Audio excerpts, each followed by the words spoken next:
Hello students, NJ paramedical YouTube channel में आपका स्वागत है।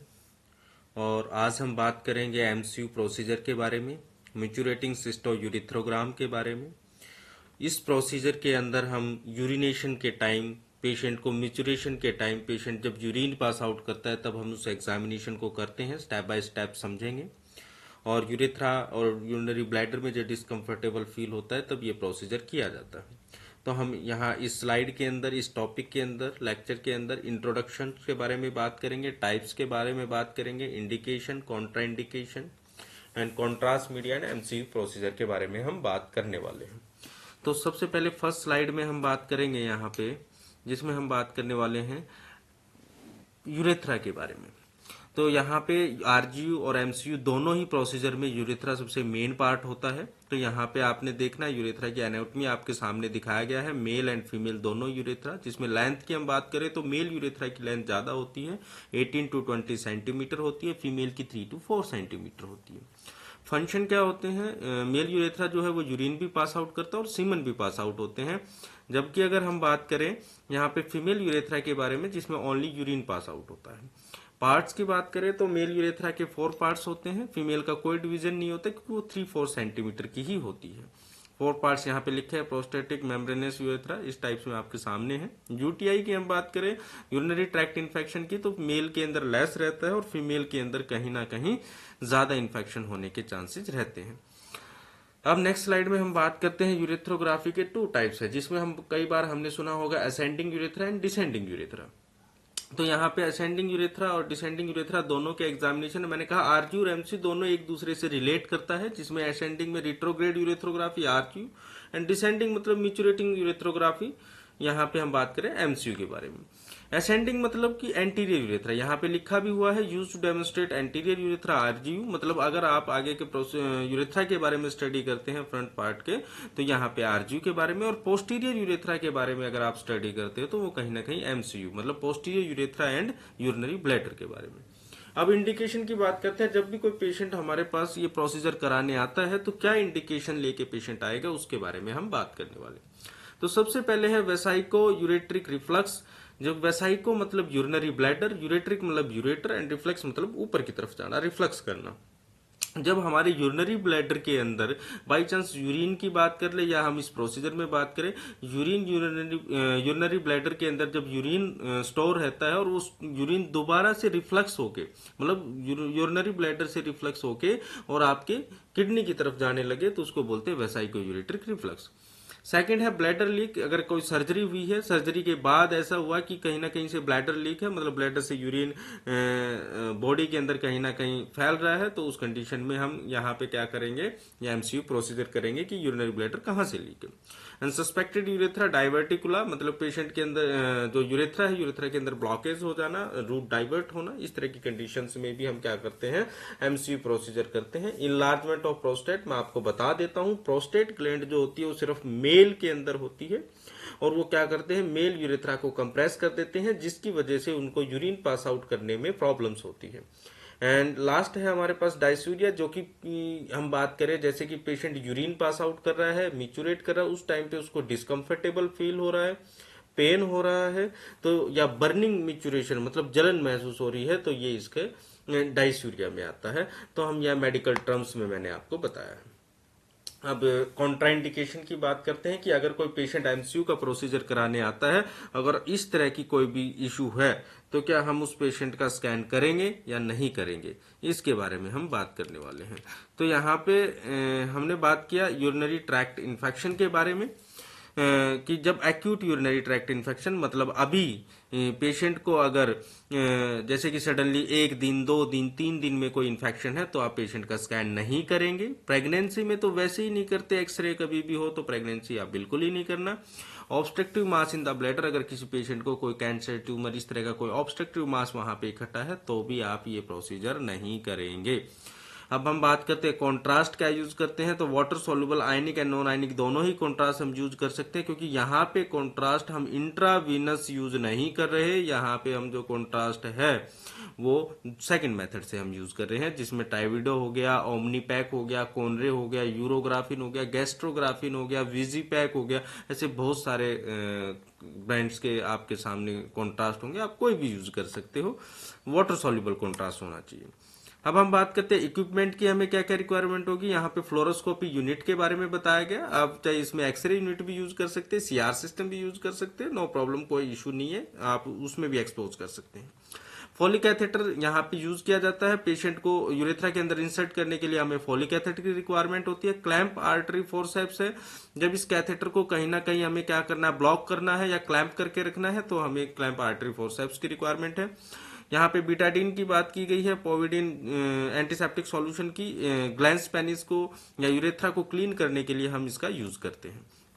लोकल एनेस्थीसिया, जब हम कैथेटर इंसर्ट करेंगे तो उसकी टिप पे लोकल एनेस्थीसिया मतलब लिग्नोकेन जेली यूज किया जाता है, जिससे पेशेंट को पेन ना हो, डिस्कंफर्टेबल फील ना हो, उसके लिए यूज करते हैं। स्टाइल टावल, स्टाइल टावल का हमारा यूज होता है जब कभी भी पेशेंट को टेबल पे है, किसी तरह का कॉन्ट्रास्ट वगैरह टेबल के ऊपर ना स्पिल हो, जिसकी वजह से वो हमारी इमेज में दिखाई दे, इसलिए हम इस टावल का यूज करते हैं। गॉज पीस भी हम इसी टाइप से यूज करते हैं। एंड नॉर्मल सलाइन हमें रिक्वायरमेंट होती है, क्योंकि हमने कहा जब हम कॉन्ट्रास्ट यूज करेंगे तो उसमें हमें क्या है, नॉर्मल सलाइन यूज करना है, क्योंकि हमें यूरिनरी ब्लैडर फिल करना है, तो उसके लिए इतना ज्यादा कॉन्ट्रास्ट यूज नहीं होता। उसकी क्वांटिटी मैं आपको आगे बताने वाला हूँ। सिरिंज का हमें रिक्वायरमेंट रहेगा, ग्लव्स की भी जरूरत होती है। और यहाँ पे हम बात करते हैं बिफोर द प्रोसीजर। प्रोसीजर से पहले पेशेंट को क्या करना है, प्रोसीजर के बाद क्या करना है, प्रोसीजर टाइम क्या करना है, उन सब के बारे में यहाँ पे डिस्कशन करेंगे। सबसे पहले patient preparation before procedure. Procedure करने से पहले पेशेंट को आप पूरा प्रिपरेशन बताएंगे, कैसे कैसे क्या करना है। उसमें explain the procedure to the patient, patient को पूरा प्रोसीजर आप एक्सप्लेन करेंगे। उसके बाद take written informed consent form, patient से कंसेंट फॉर्म कराना। मैंने कहा कोई भी स्पेशल इन्वेस्टिगेशन प्रोसीजर अगर आप कर रहे हैं तो कंसेंट फॉर्म साइन कराना कंपलसरी होता है। चाहे किसी तरह का कोई सिचुएशन में ऐसा है कि कोई किसी तरह की प्रॉब्लम्स आए या ना आए, हमें उसमें नहीं, हमें consent form first time apply कराना ही कराना है।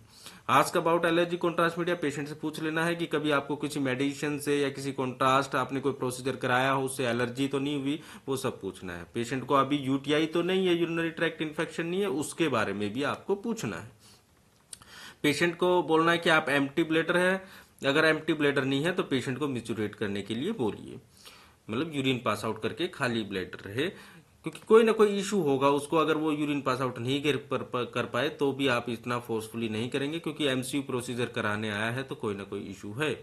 पेशेंट इंस्ट्रक्शन की बात करते हैं। यहाँ पे सबसे पहले पेशेंट के रिमूव टाइट क्लॉथ्स, मतलब पेशेंट के क्लॉथ्स रिमूव करा देना है। पेशेंट को आप हॉस्पिटल गाउन देंगे। मेटालिक ऑब्जेक्ट सब रिमूव करा देना है। पेशेंट को बोलना बिल्कुल रिलैक्स रहे, और जो भी हम इंस्ट्रक्शंस देते हैं, जो हम बात बताएंगे, उसको फॉलो करना है। अब बात करते हैं प्रिपरेशन इन एक्सरे रूम में क्या करना है। आपको पेशेंट को सुपाइन पोजीशन में एक्सरे टेबल पे लेटाना है। पेशेंट की प्राइवेसी मेंटेन करके रखना है, क्योंकि प्राइवेट पार्ट्स जो कि यूरेथ्रा से ही हम स्टडी करेंगे, तो आप उसकी प्राइवेसी मेंटेन रखना। Clean urethra area in antiseptic solution से आप क्या करेंगे, यूरेथ्रा को क्लीन करेंगे। ज्यादातर प्रॉब्लम्स जो है वो मेल के अंदर ही मिलती है, एंड फीमेल्स में बहुत कम देखने को मिलेगा, तो आपको कैपलेस से यूरेथ्रा क्लीन करना है। एंड स्ट्राइल कैथेटर, जो कि मैंने अभी बताया आपको, बैलून टाइप का जो आपके पास कैथेटर अभी हमने पीछे डिस्कशन किया, उस कैथेटर का यूज करना है। लोकल एनेस्थेटिक जेली आपने उसके टिप पे यूज करनी है, और फिर पेशेंट को इंसर्ट कर देना है।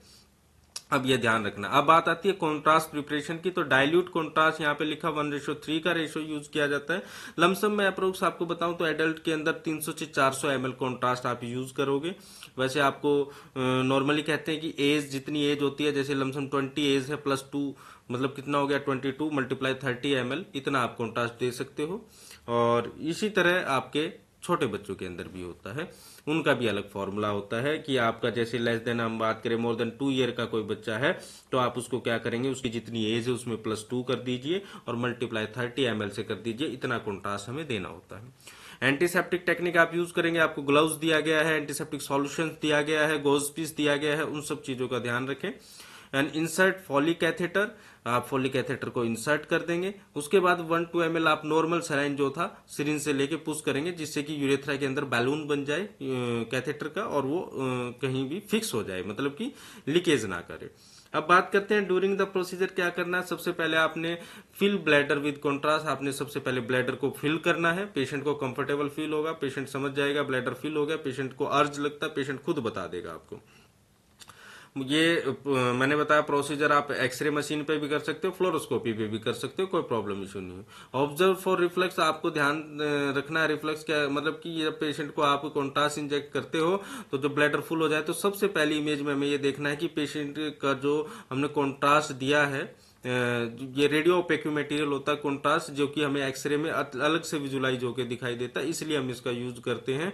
तो ऊपर यूरेटर के अंदर रिफ्लक्स तो नहीं हो रहा, सबसे पहला पॉइंट हमें यही देखना होता है। फिर आपको उसके बाद इमेज लेनी है टेक्स्ट स्पॉट फिल्म्स, मतलब सबसे पहले आपने कॉन्ट्रास्ट इंजेक्ट किया, पहली फिल्म ली, पहले तो नॉर्मल एक स्पॉट फिल्म लेंगे, फिर उसके बाद आपने कॉन्ट्रास्ट इंजेक्ट किया तो कॉन्ट्रास्ट से यूरिनरी ब्लैडर फिल हो गया। उसके बाद आपने देखा ऊपर नली में जो कि यूरेटर है उसमें कॉन्ट्रास्ट तो नहीं जा रहा, पहली इमेज आपकी फाइनल होगी। उसके बाद वॉइडिंग फेज आता है जो कि नाम ही इसका है, मिचुरेटिंग सिस्टो यूरिथ्रोग्राफी। मिचुरेट मतलब यूरिन पास आउट करना। फिर आपको क्या करना है, कैथेटर को रिमूव कर देना। रिमूव करने के बाद पेशेंट को स्टैंडिंग पोजीशन में रखना है। मैं आपको दिखा देता हूँ, पेशेंट को स्टैंडिंग पोजीशन में रखना है और स्टैंडिंग पोजीशन में आने के बाद पेशेंट को यहाँ पे आपको क्या करना है, RAO और LAO मतलब दो पोजीशन होती है, राइट एंटीरियर ओब्लिक और लेफ्ट एंटीरियर ओब्लिक। पहले राइट एंटीरियर ओब्लिक की तरफ करके पेशेंट को मिचुरेट कराना, यूरिन पास आउट कराना। जब वो पेशेंट यूरिन पास आउट कर रहा होगा उसी टाइम आपने एक इमेज लेनी है। फिर ऐसे लेफ्ट साइड जब पेशेंट यूरिन पास आउट करेगा, नीचे जार रखा होगा, फिर उस टाइम सेकंड इमेज लेनी है। जब दोनों इमेज आपके पास आ जाए तो उसके बाद आपने क्या कर देना है, प्रॉपर तरीके से आपका जो प्रोसीजर है वो कंप्लीट हो जाता है और फिर आपको जो कैथेटर है उसको रिमूव कर देना है। आपको पूरा कंप्लीट समझ आया होगा। नेक्स्ट मैं आपको स्टेप बाय स्टेप इमेज भी दिखाऊंगा अभी आगे नेक्स्ट स्लाइड में। आफ्टर द प्रोसीजर क्या करना है, पेशेंट को बोलना ज्यादा से ज्यादा क्या करना, आपको पानी पीना है, ड्रिंक करना मतलब कि जूस वगैरह कुछ भी ऐसा, मतलब नॉर्मली वाटर ही लेना है जिससे क्या यूटीआई वगैरह ना हो। और अगर पेशेंट को थोड़ा बहुत माइल्ड बर्निंग सेंसेशन ईचिंग वगैरह होती है तो कोई इशू वाली बात नहीं है उस चीज में। और पेशेंट को फीवर भी आ सकता है, पेन भी आ सकता है, क्लोस्ट्रोफोबिया होता है, मतलब डर जाता है पेशेंट, इस तरह की कंडीशन हो सकती है। कॉम्प्लिकेशंस क्या हो सकती है, जैसे कि कॉन्ट्रास्ट रिएक्शन करेगा जब कुछ इस तरह बर्निंग, अगर कॉन्ट्रास्ट रिएक्शन करेगा उस टाइम पे तो आपके पास इमरजेंसी ड्रग्स होती है, आप उसी टाइम यूज करेंगे और प्रोसीजर को स्टॉप कर देंगे। यूटीआई है तो यूटीआई की मेडिसिन वगैरह होंगी। एंड यूरेथ्रल इंजरी, ये कुछ कॉम्प्लिकेशन होती है, जैसे यूरेथ्रल इंजरी आप कैथेटर लगा रहे हो और उस चीज में यूरेथ्रल इंजरी हो गई, ब्लीडिंग आनी स्टार्ट होगी तो प्रॉब्लम्स हो सकती है। तो इन बातों का आप ध्यान रखें। इसलिए कहते हैं कि एक्यूट यूटीआई में प्रोसीजर नहीं करते, क्योंकि पहले ही उसको इन्फेक्शन है और दोबारा से फिर हम करेंगे तो और ज्यादा हो जाएगा प्रॉब्लम। अब देखो आपको स्टेप बाय स्टेप इमेज दिखा देता हूँ। टोटल 6 इमेज आपके सामने है। सबसे पहले आपके सामने क्या है, प्लेन है। सेकंड आपके पास वॉइडिंग मतलब पूरा कंप्लीट फिल फेज में है, जिसमें मैंने कहा कि ऊपर की तरफ आपका क्या है, कॉन्ट्रास्ट जो है वो रिफ्लेक्स तो नहीं कर रहा, सेकंड वो। थर्ड आपका लेटरल इमेज में है जैसे कि हमने वो कहा। फिर आपको क्या करना, right anterior oblique, left anterior oblique, दो इमेज आपको लेनी है जो कि वॉइडिंग फेज में होगी यूरिन पास आउट करते वक्त की। देखो आपको पूरा इमेज में आपको दिखेगा, पूरा यूरिन निकलता हुआ दिखाई देगा। आप कैथेटर लगा के भी इसको कर सकते हो और कैथेटर रिमूव करके भी कर सकते हो। अगर टेबल पे राइट एंटीरियर ऑब्लिक बनाना तो आप कैथेटर का यूज करो, नहीं वो करना तो फिर आप उसमें स्टैंडिंग पोजीशन में भी कर सकते हो। और लास्ट आपका क्या है, पोस्ट वॉइड फेज, मतलब patient complete urine pass out करके आ चुका। अब देखना है कि क्या यूरिनरी ब्लैडर में अब भी यूरिन बचा हुआ है या क्या कंप्लीट पास आउट हुआ या नहीं हुआ। ये प्रोसीजर आपके सामने था। टोटल कंप्लीट प्रोसीजर समझ आ गया होगा और स्टेप बाय स्टेप लिखा भी हुआ इस पीपीटी स्लाइड के अंदर। आप देख सकते हो कि जैसे प्लेन फिल्म है, प्री कॉन्ट्रास्ट है, मतलब खाली पे मतलब यूरिनरी ब्लैडर खाली होना चाहिए। आपको फर्स्ट लेना है कोई इंटेस्टाइन में गैस वगैरह तो नहीं है, वो सब चेक करना है। सेकंड में आपने फिल कर देना है, उसके बाद आपको ब्लैडर का शेप दिखाई देगा, रिफ्लेक्स तो नहीं हो रहा। फिर पूरा फिल ब्लैडर में आपको पूरा कंप्लीट दिखाई देगा। फिर उसके बाद एक लेटरल में, फिर उसके बाद oblique, right anterior oblique, left anterior oblique में आपने दो इमेज ली यूरिन पास आउट कराते वक्त की। और फिर उसके बाद जब कंप्लीट यूरिन पास आउट हो गया, दो इमेज लेने के बाद पेशेंट को बोल दो कंप्लीट यूरिन कर ले। पास आउट करने के बाद फिर उसके बाद आपको एक पोस्ट वॉइड फेज लेनी है। तो कुल मिला के अगर यहाँ पे हम बात करें तो हमारा एमसीयू प्रोसीजर जो है मिचुरेटिंग सिस्टो यूरिथ्रोग्राफी कंप्लीट हो गया। अगर आपका कोई भी डाउट है, किसी तरह की भी क्वेरी है तो आप उसमें कमेंट में डाल सकते हो, आपको उसका जवाब मिल जाएगा। तो आज का टॉपिक यहीं खत्म होता है एमसीयू। नेक्स्ट स्पेशल इन्वेस्टिगेशन के लिए नेक्स्ट लेक्चर में हम बात करते हैं। और अगर आपको ये वीडियो समझ आई, पसंद आई और आगे भी आप वीडियो देखना चाहते हो तो लाइक शेयर सब्सक्राइब जरूर करना। धन्यवाद।